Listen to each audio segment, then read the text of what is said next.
안녕하세요. 제 돈을 직접 투자하는 종목만 샅샅이 파헤쳐드리는 리치투게더입니다.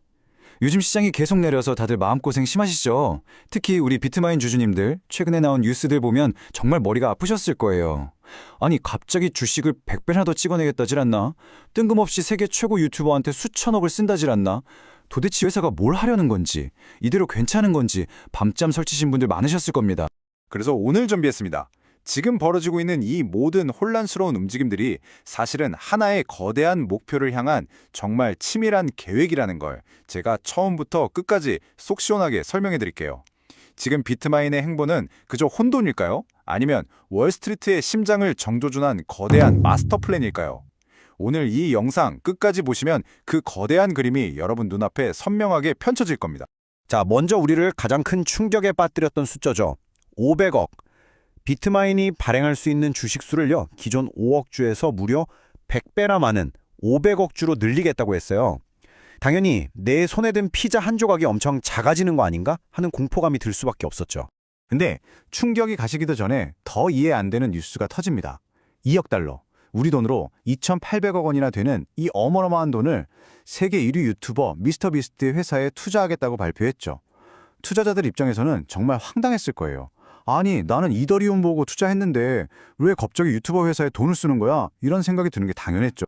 그런데 정말 이상한 건 이렇게 정신없는 와중에도 비트마인이 이더리움은 계속 사모으고 있다는 사실입니다. 지금 공식적으로 들고 있는 이더리움은 420만 개. 와, 현재 가치로 따지면 무려 19조 원이 넘는 엄청난 규모예요. 주식은 100배 늘리고 유튜버한테는 투자하고 근데 이더리움은 또 계속 사고 도대체 이 세 가지는 무슨 관계가 있는 걸까요? 자, 지금부터 흩어져 있는 이 퍼즐 조각들을 하나씩 맞춰보겠습니다. 겉으로 보기엔 전혀 상관없어 보이는 이 세 가지 움직임은 사실 하나의 목표를 향해 돌아가는 거대한 톱니바퀴 같은 겁니다. 그리고 그 최종 목표는요, 우리가 생각했던 것보다 훨씬 더 야심차고 거대합니다. 그래서 오늘은 딱 세 단계로 진행할 겁니다. 첫째, 비트마인이 꾸고 있는 진짜 꿈, S&P 500 마스터 플랜이 도대체 뭔지 그 정체를 파헤칠 거고요. 둘째, 이 멋진 계획에 숨어있는 현실적인 리스크는 없는지 냉정하게 짚어볼 겁니다. 그리고 마지막으로 이 모든 걸 알게 된 우리가 앞으로 어떻게 대응해야 할지 투자자 필승 전략까지 확실하게 알려드리겠습니다. 좋습니다. 그럼 바로 첫 번째 섹션 본론으로 들어가죠. 비트마인의 최종 목적지, 그건 바로 S&P 500입니다. 네, 맞습니다. 세계 최고의 기업들만 들어갈 수 있다는 바로 그 S&P 500 지수요. 최근에 우리가 봤던 그 모든 이해할 수 없는 행동들은 단순히 코인을 모으는 회사를 넘어서 월스트리트의 심장부에 입성하기 위한 거대한 전략의 일부였던 겁니다. 자, 이 슬라이드가 오늘 내용의 핵심 중의 핵심입니다. 비트마인은 지금 회사의 정체성, 즉 DNA 자체를 바꾸려고 하고 있어요. 예전에는 그냥 금고처럼 코인을 사서 넣어두고 가격 오르기만 기다리는 수동적인 회사였다면 이제는 그 돈을 가지고 적극적으로 사업을 키우는 운영회사로 변신하겠다는 겁니다. 롤모델이 누구냐고요? 바로 워렌 버핏의 버크셔 해서웨이입니다. 디지털 자산 세계의 버크셔 해서웨이가 되겠다는 거죠. 단순히 자산을 사는 걸 넘어서 유망한 기업들을 사들이는 거대한 투자 제국을 만들겠다는 선언입니다. 아까 그 500억 주 주식 발행도 바로 이 그림에서 봐야 이해가 됩니다. 그건 우리 주주들 가치를 떨어뜨리려는 게 아니에요. 바로 M&A, 즉 다른 회사를 인수할 때 쓸 전쟁 자금을 마련하는 겁니다. 앞으로 괜찮은 회사가 나타나면 현금 대신 우리 회사 주식 줄게 하면서 바로 사올 수 있는 강력한 무기, 즉 총알을 잔뜩 쟁여두는 거죠. 우린 이제 기업 사냥에 나선다라는 신호탄인 셈입니다. 미스터비스트 투자도 마찬가지예요. 단순히 인기 유튜버한테 투자한 게 아닙니다. 저기 비스트 인더스트리 CEO가 한 말을 보세요. 앞으로 나올 금융 서비스에 디파이, 즉 블록체인 금융 기술을 도입하겠다. 이게 무슨 뜻이냐면 전 세계 10억 명이 보는 거대한 채널을 확보한 거예요.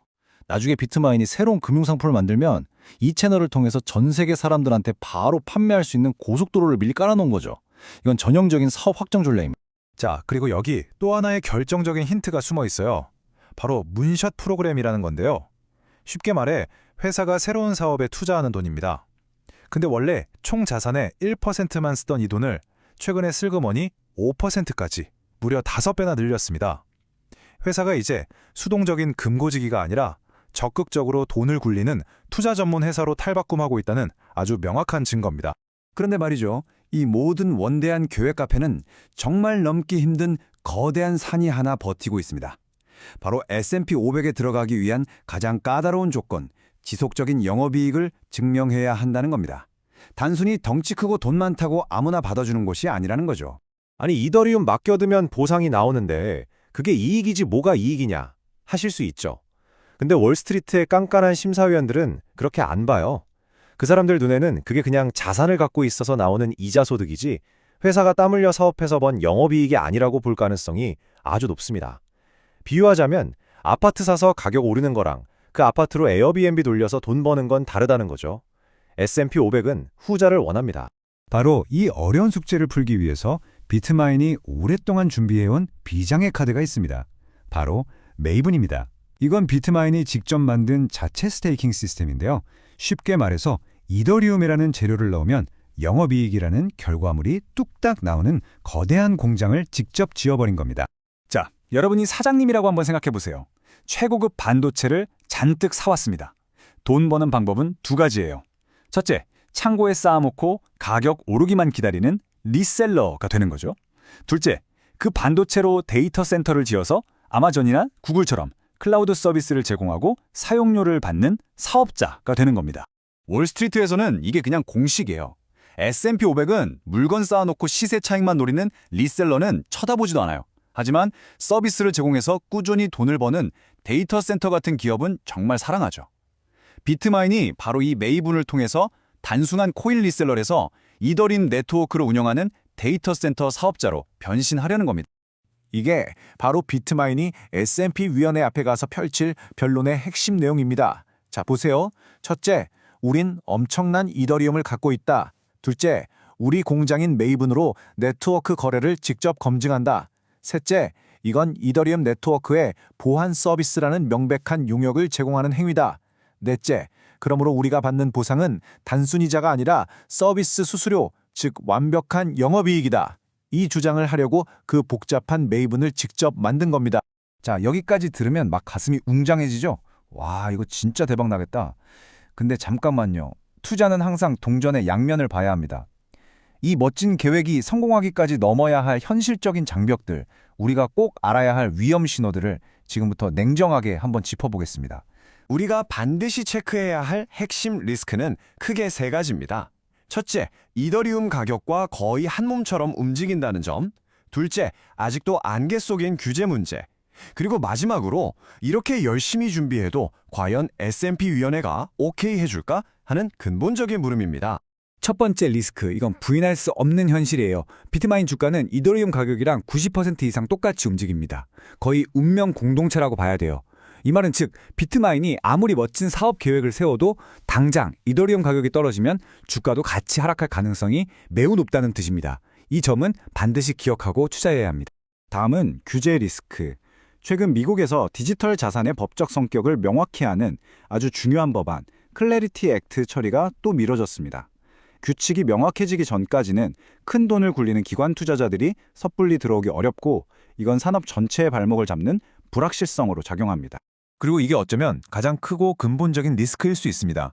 비트마인이 매분을 통해 아무리 완벽한 논리를 만들어도 최종 도장은 지극히 보수적인 S&P 위원회가 찍습니다.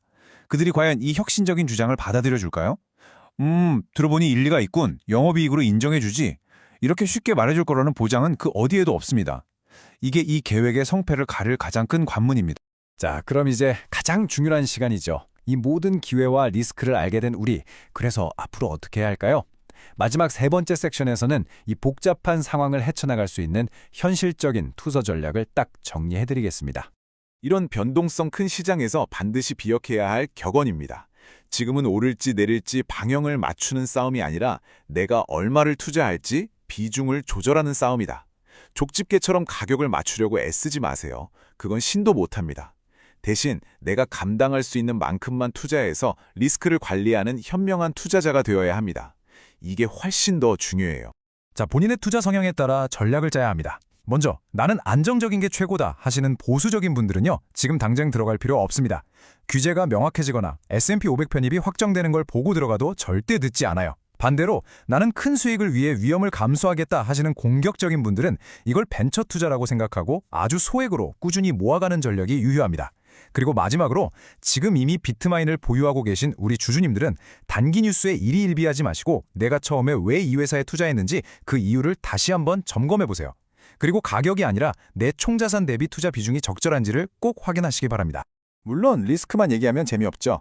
이 모든 계획이 성공했을 때 우리가 꿈꿀 수 있는 시나리오는 어떨까요? 톰리 같은 월가의 유명 분석가들은 이더리움이 나중에 12,000달러, 심지어 22,000달러까지 갈 수 있다고 봅니다. 정말 만약에요, 이더리움이 22,000달러까지 간다면 과거 데이터를 기반으로 했을 때 비트마인 주가는 500달러까지도 갈 수 있다는 계산이 나옵니다. 이것이 바로 이 투자가 하이 리스크, 하이 리턴이라고 불리는 이유입니다. 오늘 제 분석이 여러분 스스로 답을 찾는데 작은 등대가 되었기를 바랍니다. 오늘처럼 복잡한 뉴스의 점들을 연결해서 하나의 큰 그림으로 보여드리는 분석이 도움이 되셨다면 저희 채널에 큰 힘이 되는 구독과 좋아요 꼭 좀 부탁드립니다.